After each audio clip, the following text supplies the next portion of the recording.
자, 오늘은 에스더서입니다. 오늘로써 구약성경의 역사서가 마무리되어집니다. 도표를 한번 좀 보실까요? 포로 귀환의 시대, 많은 유대인들이 예루살렘으로 돌아가고 있었을 때에 에스더서는 페르시아의 땅에 남아있던 유대 사람들의 이야기를 다루고 있습니다. 자, 1차 귀환이 고레스 왕 때 스룹바벨에 의해서 이루어졌고요. 성전 건축이 시작이 되어졌습니다. 2차 귀환은 아닥사스다 왕 때의 에스라를 통해서 이루어졌으니까, 즉 오늘의 이야기가 되는 아하수에로 왕 때의 에스더서는 바로 그 이전이라고 할 수가 있겠죠. 그리고 3차 귀환은 느헤미야로부터 이루어졌습니다. 그래서 오늘 이 여러 왕들 중에서 아하수에로 왕의 왕비가 되었던 에스더를 둘러싼 이야기를 우리 함께 나누려고 합니다. 에스더서라고 하는 이 성경책은요, 논란이 많이 있었던 성경입니다. 이유가 있어요. 왜? 과연 이 성경을 포함시켜야 되느냐라고 하는 논란들을 갖고 있었는데, 우선은 하나님에 대한 언급이 이 에스더서에는 없습니다. 한 번도 없습니다. 하나님이라고 하는 이름이 나온 적이 없어요. 말씀도 없어요. 그래서 하나님의 이름이나 말씀이 언급되지 않은 성경에 두 성경책이 있는데, 그게 뭐냐면은 에스더서와 또 하나는 아가서입니다. 반면에 페르시아 왕의 이름은 무려 190번이나 등장을 합니다.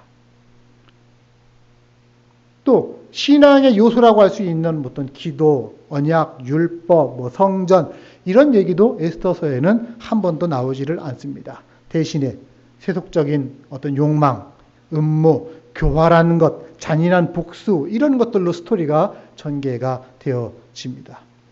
그리고 또 성경은 대부분이 이 서로가 서로를 인용하거나 보충을 이루고 있어요. 그래서 구약 성경과 신약 성경이 서로 짝을 이룬다. 그래서 우리 그 성서를 푸는 사람들은 성경은 성경으로 풀어야 한다라고 하는 말이 있는데, 이 에스더서는 구약과 신약의 다른 어떤 책에 한 번도 인용된 적이 없는 성경이기도 합니다. 그래서 논란이 있었어요. 과연 이 책을 성경 안에 포함시켜야 되느냐. 하지만 그럼에도 불구하고 기원 후 90년 얌니아 회의, 이 회의가 구약 성경을 정경화시키는 회의였거든요. 그때 에스더서는 구약 성경 안으로 당당하게 들어옵니다. 이유가 뭐였을까요? 저는 아마 그 이유를 구약 성경의 또 다른 책인 룻기와 함께 연관지어서 생각해 볼 수 있겠다 싶습니다. 여러분, 룻기하고 에스더서는 많이 서로 비슷한 점이 있어요. 우선은 구약 성경의 여성의 이름으로 된 제목이 이 두 성경책입니다.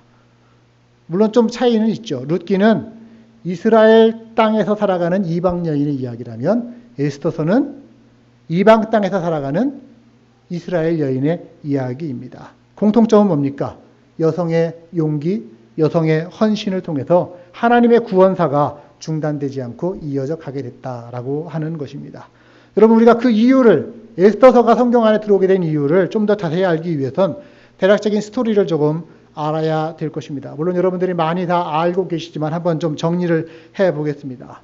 에스더서는 아하수에로 왕의 왕비가 왕비의 자리에서 쫓겨나는 데서부터 이야기가 시작이 되어집니다. 그리고 그 비어있는 왕비의 자리에 당시에 그 페르시아 스상궁에 살고 있던 유대인 중에 한 명인 모르드게라고 하는 사람의 조카 에스더가 왕후의 자리에 오르게 됩니다. 2장 17절을 보시면 왕이 모든 여자보다 에스더를 더 사랑하므로 그가 모든 처녀보다 왕 앞에 더 은총을 얻은지라 왕이 그의 머리에 관을 씌우고 와스디를 대신하여 왕후로 삼았다. 여기서 이야기가 시작이 되어지죠. 그러나 진짜 이야기의 초점은 이제부터입니다. 아하수에로 왕의 신하들 가운데 가장 높은 위치, 즉 1인지하 만인지상의 자리에 있던 사람이 하만이라고 하는 사람입니다. 근데 보통 이 정도 위치가 되면은 다른 신하들도 그 앞에서 절을 하고 무릎을 꿇는 게 관례이거든요. 그런데 이 유대인 모르디게만큼은 2인자 하만에게 무릎 꿇지도 않고 절을 하지도 않았습니다. 그 이유를 자기 자신이 뭐라고 얘기하냐면 나는 유대인이야 라고 하는 거예요. 유대인이야. 이 굉장히 중요한 얘기예요. 나중에 설명을 드리겠습니다. 이 소식을 듣자 하만이 모르드게라고 하는 그 한 사람이 괘씸할 뿐만 아니라 그래서 동족 유대인 모두를 진멸하고자 하는 계획을 꾸미게 됩니다. 그리고 왕을 속이죠. 그래서 왕은 하만의 음모에 속아서 자기의 인장반지라고 하는 왕의 도장과 같은 반지를 빼어주면서 네 뜻대로 하여라. 그리고 왕의 이름으로 하만은 명령문을 내려서 그 명령문이 전국에 다 당시에 이제 큰 마을로 치면 한 170여 개의 마을이 있었다고 하거든요. 엄청난 대륙입니다. 거기에 모든 명령문이 다 전달되고 나면은 그 특정한 날을 기해서 모든 유대인들을 다 죽이라라고 하는 명령이 이제 막 발송되고 있었습니다. 모르드게가 이 소식을 들었습니다. 그리고 가장 먼저 취한 행동은 궁궐 앞에 꿇어앉아서 울며 통곡하는 겁니다. 그 소식이 닿는 지역마다 유대인들은 아이고 이제 내 목숨은 꼼짝없이 언제를 기해서 죽고 마는구나. 다 같이 울을 수밖에 없었습니다. 모르드게가 왕후의 자리에 있는 자기의 조카 에스더에게 요청합니다. 야, 네가 그래도 왕을 가장 측근에서 모시는 왕비 아니냐. 그렇다면 왕 앞에 나아가서 우리 민족을 좀 살려달라고 좀 요청을 좀 드려라. 하지만 당시의 페르시아의 율법에는 이런 규정들이 있어요. 왕이 누가 필요해서 부르면은 왕 앞으로 오는 거지만 왕이 부르지도 않았는데 내가 할 말 있다고 그래갖고 왕 앞에 그냥 자기가 먼저 똥끔똥끔 나아가면 이게 죽임을 당하는 거예요. 왕이 특별한 은총을 베풀어야만 죽음을 면할 수가 있었던 것이 당시의 관례였었습니다. 이런 관례 때문에 에스더가 주저합니다. 그때 모르드게가 유명한 말을 하죠. 우리 성경을 한번 찾아볼까요? 에스더서 4장입니다. 4장 13, 14절. 같이 함께 읽어보겠습니다. 에스더 4장 13, 14절 시작. 너는 왕궁에 있으니 모든 유다인 중에 홀로 목숨을 건지리라 생각하지 말라. 이때에 내가 만일 잠잠하여 말이 없으면 유대인은 다른 데로 말미암아 노임과 구원을 얻으려니와 너와 내 아버지 집은 멸망하리라. 내가 왕후의 자리를 얻은 것이 이때를 위함이 아닌지 누가 알겠느냐. 자, 여러분 아는 구절 나오니까 굉장히 반가우시죠? 네. 네가 왕후의 자리에 앉은 것이 이때를 위함이 아닌지 누가 알겠느냐. 우리는 에스더서에서 딱 요 2개 정도를 기억해요. 이때를 위함이 아닌지 누가 알겠느냐. 그리고 또 하나는 뭐예요? 죽으면 죽으리라. 이거 얘기. 이 정도로 우리가 알고 있습니다. 모르드게가 에스더를 격려합니다. 너 지금 왕후에 앉아 있는 게 지금 우리 민족을 살리기 위해서 하나님이 예비하신 것이 아닌지 누가 압냐. 그 일을 행하기를 원한다. 이 말에 용기를 얻고 에스더가 금식하고 자기를 위해서 기도해 주기를 모든 유대인들에게 요청한 후에 말하는 겁니다. 내가 죽으면 죽겠습니다. 하고 왕 앞에 나아가지요. 자, 이때부터 유대인의 죽음을 향하여 가던 모든 역사가 방향이 바뀌어서 역전되기 시작합니다. 왕은 자기 앞에 허락도 없이 나온 에스더를 보고 사랑의 마음이 돋았습니다. 그래서 그 에스더에게 용서의 의미로 왕의 금지팡이를 내어서 만지게 합니다. 에스더가 자기가 잔치를 준비했으니 왕과 하만이 꼭 잔치에 오십시오. 왕은 기꺼이 말하죠. 야, 내가 네가 원하는 거라면 뭔지 들어줄 수 있어. 나라의 절반이라도 줄 수 있어. 그러니까 소원을 말해라. 에스더는 하루를 뜸들이면서 내일 잔치를 또 베풀겠으니 내일 잔치에 오시면 제가 소원을 말씀해 드리겠습니다. 이런 와중에서도 유대인을 멸절시키고자 계획을 꾸몄던 하만은 자기의 계획이 점점 진행되고 그날이 다가옴에 기뻐하고 있었습니다. 자, 드디어 2번째 잔치입니다. 에스더가 왕에게 소원을 요청하는 시간이 되었을 때 에스더는 이렇게 말합니다. 자기가 본디 유대인인데 자기 민족이 멸망당할 위기에 처해 있다. 자기 민족이 팔려가게 되어 있고 죽음 앞에 처해 있다. 왕께서 부디 은혜를 베푸셔서 우리 민족을 살려주십시오. 왕이 묻습니다. 도대체 너희 민족을 멸하려고 이런 생각을 한 자가 누구냐? 바로 지금 왕 옆에 계신 하만입니다. 결국 이 일이 어떻게 됐을까요? 모르드게와 유대인들은 죽음의 위기에서 극적으로 구원을 얻게 되고요. 그리고 이 악한 일을 꾸몄던 하만은 도리어 죽임을 당하게 되었습니다. 그리고 하만이 누렸던 왕 바로 다음의 지위는 누구에게 돌아갑니까? 모르드게에게로 다 돌아갔습니다. 죽음의 위기에서 구원받은 유대인들, 이날을 기념해서 잔치를 또 베풉니다. 그리고 이날을 부림절이라고 해서 유대인들의 역사 가운데 계속해서 지키게 되어집니다. 이게 에스더서의 이야기예요. 줄거리만 얘기했는데도 시간이 한 반쯤 흐른 것 같은데. 네. 자, 이제 시작입니다, 여러분. 여러분 생각할지 모르겠습니다. 오늘 본문을 보시면서 에스더서의 유명한 장면 놔두고 왜 하필 오늘의 본문을 택했을까?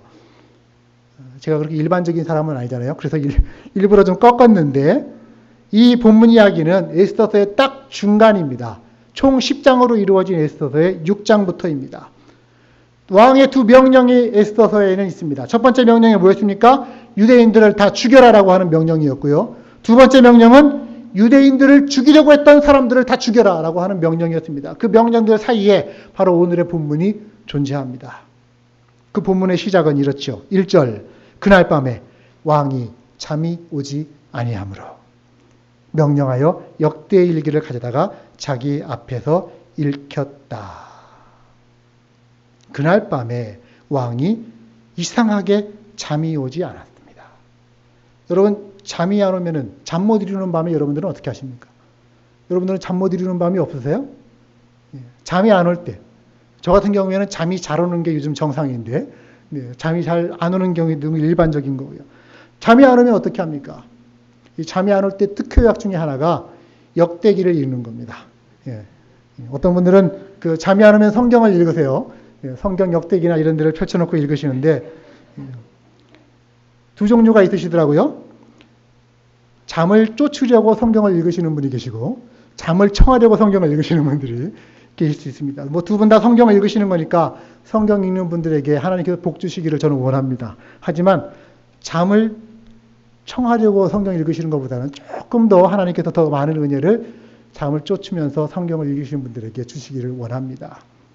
자, 이 아하수에로 왕이 잠이 안 와서 잠을 청하려고 했는지 아니면 옛날 기록을 살펴보려고 했는지 그 역대 일기를 읽는 중에 마침 그날 읽은 곳이 어디냐? 에스더서 2장에 그 이야기가 이미 언급이 되어졌는데 아하수에로 왕의 신하들 가운데 아하수에로 왕을 죽이고 반역을 도모한 자들이 있었어요.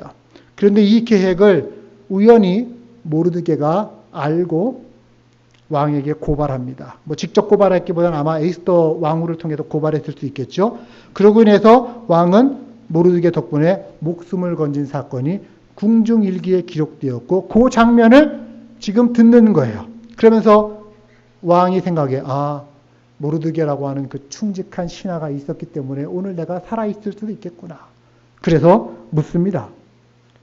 그 모르드게에게 어떤 관직과 어떤 보상을 했느냐? 아무것도 한 게 없습니다. 이런 얘기를 지금 듣고 있는 거예요. 여러분 보세요. 모르드게가 그 역적무의를 어떻게 알았을까요? 어떻게 알았을까요? 함께 역적무의 하다가 배반한 걸까요? 그건 아니죠. 성경은 거기에서 특별한 이유가 없습니다. 우리는 짐작합니다. 우연히 지나가다가 우연히 오늘 밤에 거사약 뭐 이런 얘기를 듣든지 해서 우연히 그것을 듣고 왕을 구원하는 일에 일조합니다. 그날 밤에 왕은 왜 잠이 오지 않았을까요? 왜?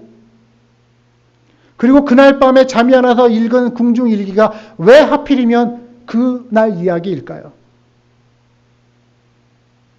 4절 말씀에도 이렇게 기록합니다. 왕이 이르되 뜰에 누가 있느냐?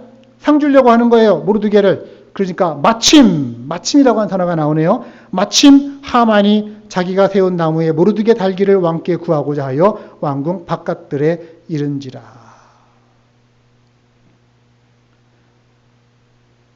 에스더서에 나타난 독특한 역사 전개 방법 중에 하나가 뭐냐? 우연의 일치가 계속해서 등장하는 겁니다. 우연히, 마침 하면서 얘기가 전개가 되어지죠. 그 뒤에도 그렇습니다. 이유 없이 유대인들을 죽이려고 했던 그 하만의 의도를 왕이 알게 되자 괘씸해가지고서 잠시 잔치 석상을 벗어났어요. 그리고 왕의 미움을 받게 된 하만은 자기가 이제 꼼짝없이 죽을 수도 있겠다 싶어서 왕후 에스더에게 목숨을 구걸하기 위해서 상 앞에서 무릎 꿇고서 막 치맛자락 붙들고서 막 간절히 원했겠죠. 좀 살려주십시오. 그때 왕이 돌아오면서 또 마침 그 장면을 보는 거예요. 그리고 생각하기를 저 녀석이 내 아내를 겁탈하려고 그러네? 이런 생각을 하는 겁니다. 마침. 여러분, 우리가 이런 질문을 함께 던지기를 원합니다. 에스더서에 나오는 그 수많은 사건들이 왜 하필이면, 왜 꼭 그때, 거기서, 그 상황에 그런 일들이 우연과 우연을 거쳐서 계속 반복이 되어지는가? 이건 성경에 기록하는 기법 중에 하나예요. 뭐냐? 우연을 가장한 필연 기법입니다. 우연을 가장하는데 사실은 그게 필연적으로 일어날 수밖에 없었던 일이 전개되는 과정이라는 것이죠. 저는 그런 일들을 자주 겪어요. 저 같은 경우에도 토요일 밤이면은 이 설교 준비와 또 연습 몇 번을 거치고 자기 전이면은 할 수 있으면 내일의 본문과 전혀 관계없는 책을 하나 꺼내 들고서 읽습니다. 왜? 좀 머리를 식히기도 하고 이런 의미에서 그래서 꺼내놓고서 기도하는 시간들을 갖는데, 그럼 신기하게도 우연히 마침 내일 설교할 대목에다가 추가해 넣으면 좋을 것 같은 이야기를 다른 책에서 얻게 되는 거예요. 그래서 제가 원고를 이미 다 보내놨는데 오늘도 그럴 거예요. 이따가 원고보다 더 추가된 얘기들이 또 나올 거예요. 여러분들은 모르시겠지만 늘 그런 건 아닙니다만 그런 일들이 자주 있습니다. 그게 우연일까요? 저는 제 마음속에서 우연이 아니라고 생각합니다. 한 번 일어나면 우연이겠죠. 하지만 그 우연이 두 번, 세 번 반복되면 그때부터는 우연이 아니라 이렇게 생각해야 됩니다. 이건 누군가의 의도가 있다. 저는 그것을 하나님의 개입이라고 믿는 겁니다. 반복되는 우연이 있을 수 있죠. 그러나 그 우연들이 일관된 방향을 향해서 우연히 계속 전개가 되어지면 그거는 더 이상 우연이 아니에요. 거기에는 보이지 않는 존재의 조종이 있고 간섭이 있습니다. 우리는 그것을 교회에서 하나님의 섭리라고 부르는 것입니다. 아멘. 하나님은 그렇게 역사하시는 거예요. 에스더서에는요, 하나님의 이름이 한 번도 언급된 적이 없지만, 그러나 우연이라고 하는 요소를 통해서 인간의 삶을 조종해 가시는 보이지 않는 하나님의 손을 이렇게 우리에게 보여주고 있습니다. 그래서 하나님은 인간 배후의 역사에서 역사하고 계시는 분, 그런 하나님으로 우리가 함께 고백할 수 있기를 바랍니다. 역으로 한번 여러분 생각해 보세요. 반대로 만일 하만이 에스더에게 목숨 구걸하는 그 장면에 왕이 와서 저 녀석 사이들 서로 오해가 있었나 보다, 내가 하만에게 용서를 베풀어야 되겠다 했으면은 역사는 달라졌을 거예요. 좀 더 거슬러 올라가 볼까요? 만일 그날 밤에 왕이 잠이 오지 않아서 읽은 곳이 다른 대목이어서 모르드게의 자기를 향한 충성을 기억할 수 없었다면 또 역사는 다르게 흘렀을 거예요. 만일 그날 밤에 왕이 잠이 잘 와갖고서 푹 잤다면 또 그런 일이 없었을 거예요. 만일 왕후 간택에 에스더가 선택되지 않았으면 또 그런 일도 없었을 거예요. 그렇게 만일하고서 역사를 부정하면서 자꾸 거꾸로 뒤로 올라가면 어떻게 됩니까? 만일 우리가 세상에 오지 않았더라면, 만일 세상이 만들어지거나 창조되지 않았더라면, 이렇게 우리는 얘기할 수밖에 없습니다. 다시 거꾸로 뒤로 역사를 지나가 보니까 우리는 알지 못하는 우연히 어떤 거대한 흐름과 물결을 타고 한 방향으로 진행되고 있다는 것. 그리고 거기에는 하나님의 계획과 섭리하심이 있다라고 하는 것입니다. 여러분, 하나님은 멀리 계시지 않습니다. 하나님은 하나님의 존재를 우리에게 어떤 큰 육성으로, 번개로 이렇게 말씀하시지 않아도 우리의 삶에 무관심하지 않으시고 우리를 결코 떠나지 아니하십니다. 우리 인간은 자기의 삶에 일어나는 모든 일들에 대해서 내 지혜로, 내 생각으로 통제할 수 있다고 생각하지만 절대 그렇지 않아요. 내가 마음먹은 대로 인생이 되어지는 경우가 어디 있습니까? 내가 의도한 대로 세상이 지어져 왔습니까? 내가 계획한 대로 지금 여러분들 걸어오셨습니까? 그렇지 않아요. 비록 우리가 삶의 대부분의 시간들을 하나님의 구체적인 손길들을 느끼지 못하며 지낸다 하더라도 하나님은 그 시간들을 조종하고 계심을 믿으시기를 바랍니다. 그 잠언 16장 9절은 우리에게 이렇게 가르치죠. 같이 읽어볼까요? 사람이 마음으로 자기의 길을 계획할지라도 그 걸음을 인도하는 자는 여호와시니라. 아멘. 내 삶에 대한 결정권 하나님께 있다라고 하는 것을 인정할 수 있기를 바랍니다. 이건 한 개인에게만이 아니라 온 세계, 온 우주적으로도 마찬가지입니다. 자, 페르시아 제국 주변에 있는 모든 나라들을 평정했어요. 그 아하스웨로 왕, 절대 왕 아닙니까? 그리고 그 밑에 총리 대신격인 하만, 어찌 보면은 눈에 보이는 세상의 조종자고 주인이라고 말할 수도 있을 것입니다. 하지만 그 땅에서 일어나는 일의 배후에는 절묘하게 역사하시는 하나님이 계시고 그분이 바로 그 역사의 주인이시다라고 하는 것. 우리는 이것을 에스더서를 통해서 고백하지 않을 수 없는 겁니다. 비록 역사는 우연히 일어나는 것 같지만 그 속에 하나님은 자기 백성을 구원하시기 위해서 얼마나 세심하게 구체적으로 섭리하시는가. 이거를 우리는 에스더서에서 발견할 수가 있는 겁니다. 이걸 가리켜 하나님의 경영이라고 말합니다. 하나님의 우주 경영, 하나님의 역사 경영, 하나님의 세상 경영, 하나님의 인생 경영입니다. 하나님을 아는 자뿐만 아니라 아직 하나님을 모르는 자라고 하더라도 하나님은 그 땅과 그 사람의 주인이시고 역사의 주인 되시는 것. 그래서 영어의 히스토리라고 하는 것, 역사라고 하는 그 히스토리라고 하는 그 단어가 히스토리예요. 여기서 말하는 히스는 누구겠습니까? 하나님, 위대하신 창조자, 전능자, 섭리자, 그 하나님의 이야기가 바로 역사라고 하는 것입니다. 그럼 하나님이 우리 세상과 나라고 하는 인생을 하나님의 뜻 가운데로 주관해 나가실 때 어떤 방향으로 어떤 방법으로 이끌어 가시는가라고 하는 것인데 에스더서에 나타난 특징은요. 하나님은 역전극을 굉장히 좋아하시는 분이구나를 알게 됩니다. 우리 왜 역전의 명수라고 이렇게 얘기하죠. 역전, 뒤에 가서 탁 뒤집어 버리는 사건들. 하만, 페르시아 왕궁의 실력자, 왕 다음의 사람이었습니다. 왕이 자기의 반지를 하만에게 주면서 모든 것 네 뜻대로 해도 된다 허락해 주었습니다. 그리고 그런 하만이 만든 왕의 조서에는 유대인들을 진멸하고 재산을 탈취하도록 내용이 담겨져 있었습니다. 그리고 그 하만은 계획이 점점 진행되면서 유대인들을 멸망시킬 것에 대한 기대를 잔뜩 가지고 있었습니다. 오늘 보면 6절 7절 보십시오. 하만이 들어옵니다. 왕 앞에 왕이 묻건을 왕이 존귀하게 하기를 원하는 사람에게 어떻게 하여야 하겠느냐? 하만이 심중에 이르되 왕이 존귀하게 하기를 원하시는 자가 나 외에 누구리요? 착각도 유분수죠. 네. 생각하는 겁니다. 임금님이 나에게 상을 주고 싶은데 쑥스러워서 내 이름을 직접 말씀하지는 못하고 이렇게 물어보는구나. 그래서 자기가 받고 싶은, 자기가 왕에게 받고 싶은 좋은 것들을 있는 힘껏 다 얘기합니다.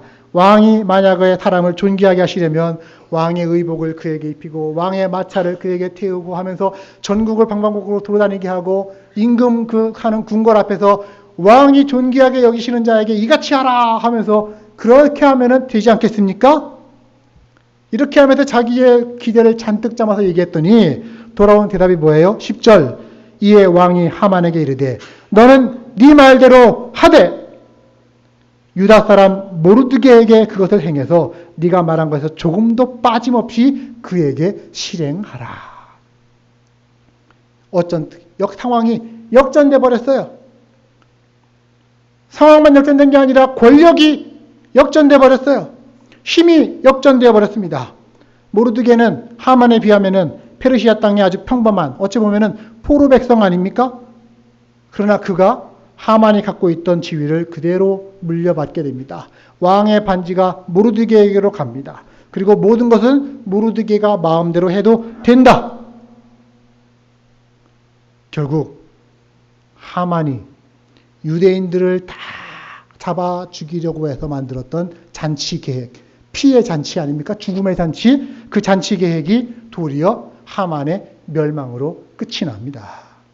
그리고 슬퍼하던 죽음의 위기에 놓여있던 유대인들은 구원을 얻고 기쁨의 잔치를 벌이게 되어지는 것이죠.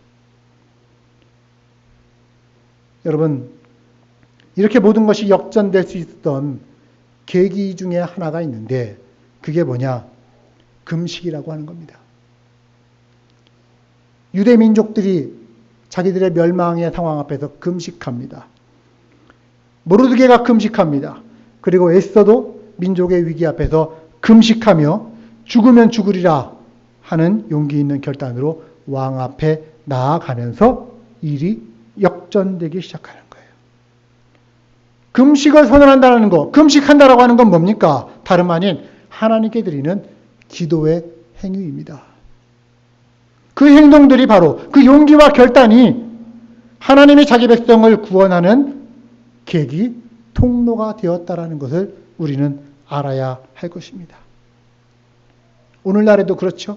삶의 위기 앞에서, 삶과 죽음의 기로 앞에서 생명을 유지하는 데 꼭 필요한 음식까지도 끊어가면서 하나님 앞에 엎드리는 사람들이 있습니다. 왜? 하나님만이 나의 도움이시고 하나님만이 나의 구원 되신다라고 하는 것. 그런 사람들에게, 그렇게 기도하는 당신의 백성들에게 하나님은 개입하시는 것을 믿으시기를 바랍니다.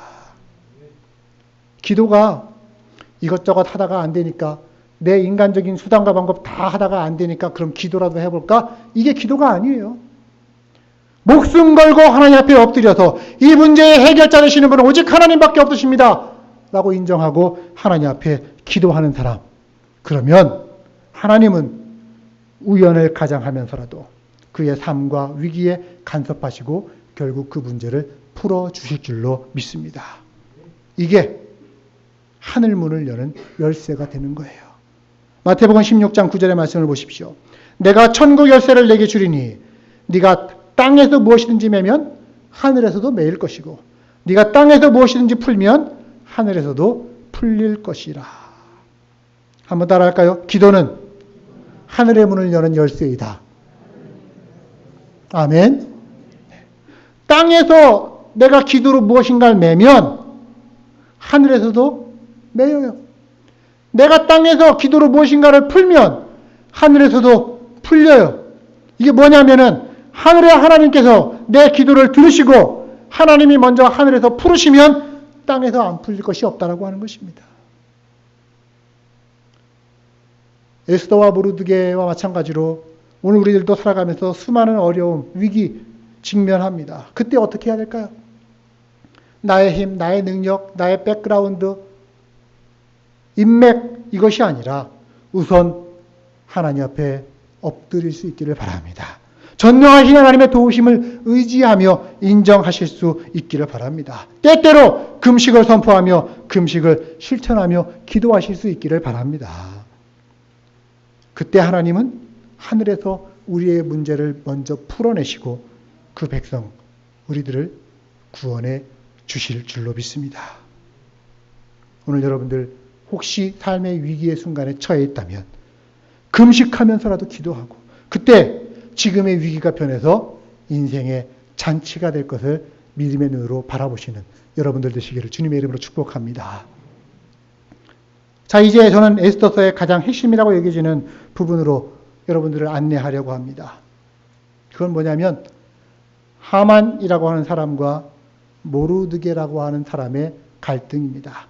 이 두 사람의 갈등이 단지 어떤 옛날에 원수졌던 사적 감정이나 개인적인 싸움이 어떤 민족적 인종 간의 갈등이 아니라는 거예요. 모르드게가 누굴까요? 모르드게.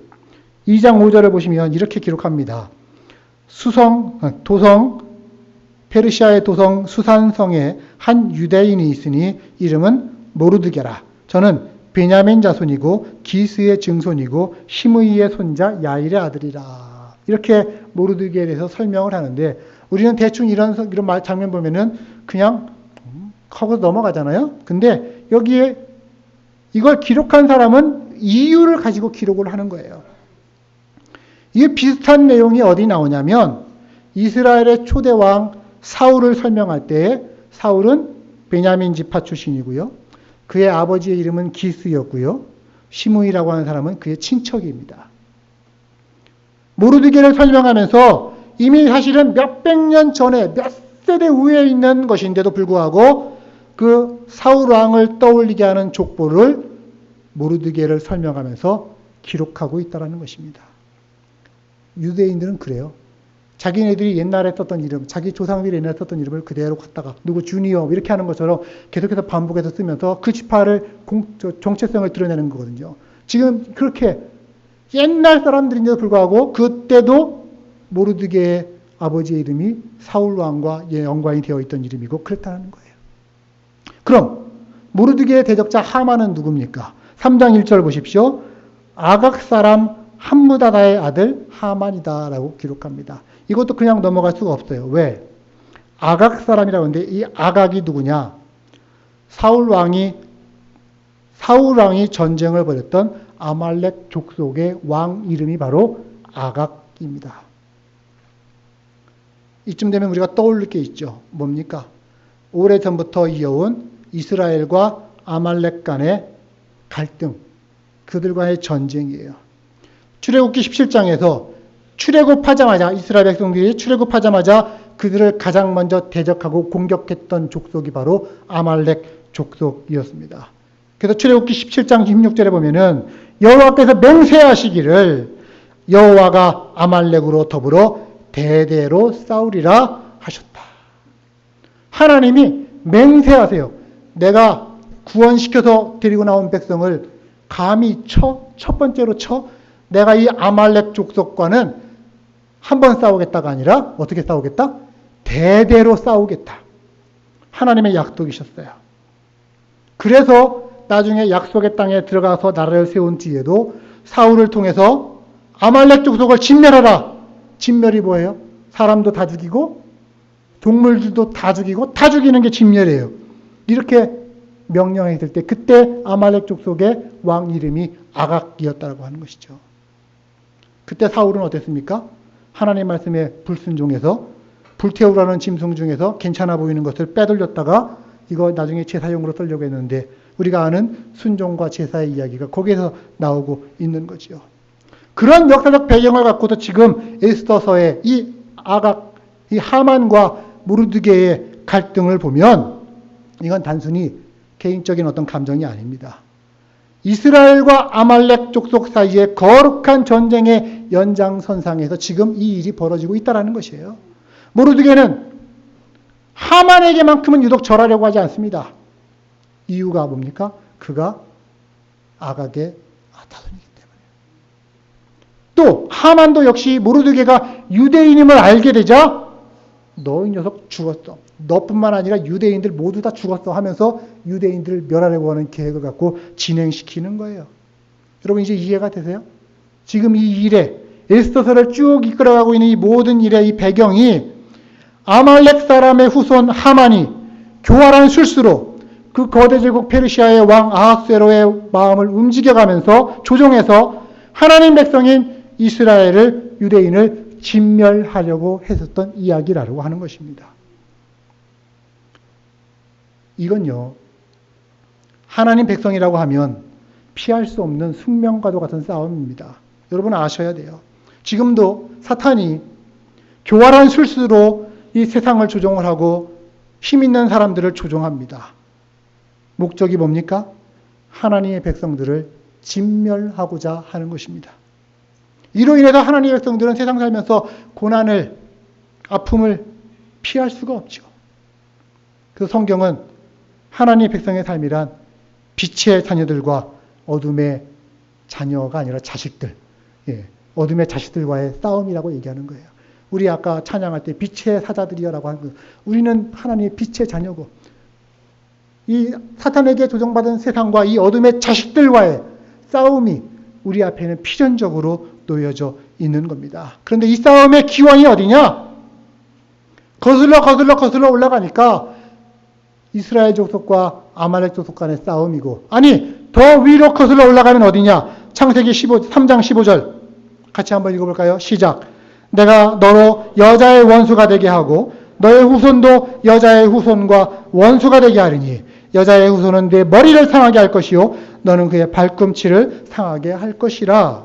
지금 하나님이 누구에게 얘기하는 거냐면 여자를 꾀어서 죄를 범하게 한 뱀, 사탄에게 얘기하는 겁니다. 너가 여자의 후손과 원수가 될 것이고 그 여자의 후손이 네 머리를 쳐서 밟아 죽일 것이다.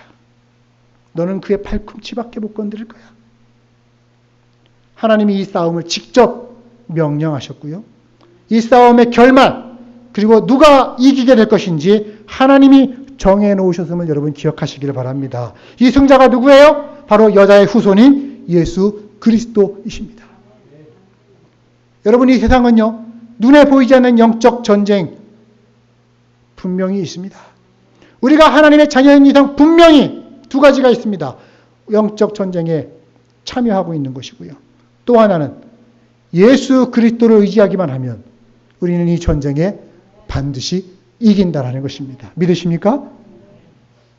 과거의 유대인들이 큰 위험에서 하나님께로부터 보호받고 구원받았던 것처럼 오늘날도 하나님은 동일하게 당신의 백성들을 보호하시고 구원해 주시는 하나님이십니다. 사탄의 머리를 짓밟은 예수 그리스도께서 오늘도 우리를 대신해서 싸우고 계시고 이기셨음을 믿으시고 그 주님 바라보시는 저와 여러분 되기를 간절히 소망합니다. 말씀 마무리합니다. 그래서 이 일을 통해서 부림절이라고 하는 유대인의 절기가 생겼습니다. 부림절은 유대인의 달력으로 보면은 12월이에요. 맨 마지막이에요. 유대인의 달력은 뭐로 시작하죠? 6월절로 시작합니다. 6월절로 시작해서 부림절로 끝나는데 이 두 6월절과 부림절은 공통점이 있어요. 6월절이 뭐죠? 출애굽하면서 죽을 뻔한 위기에서 하나님이 구원해 주신 것에 대한 기념이 6월절입니다. 둘 다 언약 백성이 멸망당할 위기에서 극적으로 구원받은 사건입니다. 그 음모를 꾸몄던 대적자들은 다 죽었고요. 언약 백성을 그 피를 제물 삼아서 즐기려고 했던 잔치는 오히려 대적자들이 죽고 오히려 구원의 잔치, 생명의 잔치가 된 것이 6월절이고 부림절입니다. 사랑하는 여러분, 예수님이 영적 싸움에서, 사탄과의 영적 싸움에서 승리하신 것을 우리는 마음속에 믿습니다. 아멘. 그렇다면 그것은 예수님만의 승리가 아니라 곧 예수 그리스도를 주로 따르는 나의 승리가 됨을 또한 우리는 믿어야 할 것입니다. 어떤 승리입니까? 언젠가 종말론적으로 내가 저 하나님의 나라에 들어가는 이 승리, 물론 그것도 우리에게 약속이 되어지죠. 그러나 또한 그 승리는 오늘, 지금, 여기, 이 자리에서의 승리도 포함되어져 있다라고 하는 거예요. 오늘도 하만과 같은 대적자들이 간사한 계략으로 이 땅을 살아가는 우리 하나님의 백성들을 고난받게 하고 그 생명을 위협하고 있습니다. 그러나 그때 우리가 반드시 지켜야 할 말씀이 있습니다. 그게 바로 로마서 8장 31, 32절 말씀, 37절까지 이어지는데 같이 한번 읽어보겠습니다. 우리 스크린을 보시면서 시작. 그런즉 이 일에 대하여 우리가 무슨 말하리요? 만일 하나님이 우리를 위하시면 누가 우리를 대적하리요? 자기 아들을 아끼지 아니하시고 우리 모든 사람을 위하여 내주신 이가 어찌 그 아들과 함께 모든 것을 우리에게 은사로 주지 아니하시겠느냐. 이 모든 일에 우리를 사랑하시는 이로 말미암아 우리가 넉넉히 이기느니라. 아멘. 우리가 넉넉히 이기느니라. 자, 만일 하나님이 우리를 위하시면 누가 우리를 대적하느냐. 물론 우리를 대적하는 자들이 있죠. 대적하는 상황들 많죠. 그러나 이 얘기는 뭐냐면 누가 우리를 대적하는 데서 승리할 수 있겠느냐라는 거예요. 우리를 대적하는 자들은 절대 승리하지 못한다라는 것입니다.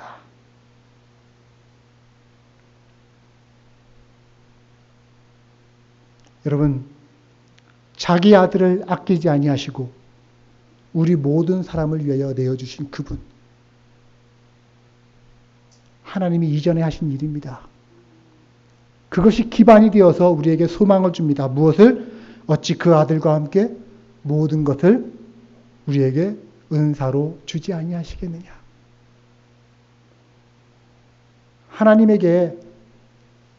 하나님께서 우리에게 모든 좋은 것을 선물로 주시는 것은 어려운 일이 아니에요. 왜 어려운 일이 아니냐? 하나님은 그보다 훨씬 어려운 일을 이미 우리를 위해서 하셨기 때문입니다. 그게 뭐예요? 자기 아들을 아끼지 않고 죽음에 대어 주신 거예요. 그런 일까지도 하셨는데 하물며 좋은 것쯤이냐? 여러분, 하나님으로부터 오는 그 예수 그리스도의 구원의 역사와 또한 좋은 것으로 이루어지는 하나님의 선물을 기대하실 수 있기를 바랍니다. 하나님은 그것을 우리에게 주시고자 하는 거예요. 그러면 그런 힘과 은사들로 말미암아 우리를 살아가시는 그이 때문에 모든 일에, 모든 대적자의 싸움에서 넉넉히 이기느니라. 넉넉히 이기느니라. 간신히 이기는 것 같지만 사실은 넉넉히 이기는 거예요. 이미 이기는 것입니다. 우리에게 그런 승리가 약속되어진 것을 여러분 믿으시기를 바랍니다. 여러분, 하나님이 하나님 되심을 믿으십니까? 하나님은 하나님의 방법으로 일하시는 분입니다. 하나님은 하나님의 방법으로 우리를 위해서 일하시는 분입니다. 그 하나님께서 예수 그리스도와 함께 모든 좋은 것을 선물로 주시는 줄을 믿으시기를 바랍니다. 오늘 이 약속의 말씀이 믿어지시는 분들은 다 같이 아멘 합시다. 아멘! 아멘! 같이 기도하도록 하겠습니다.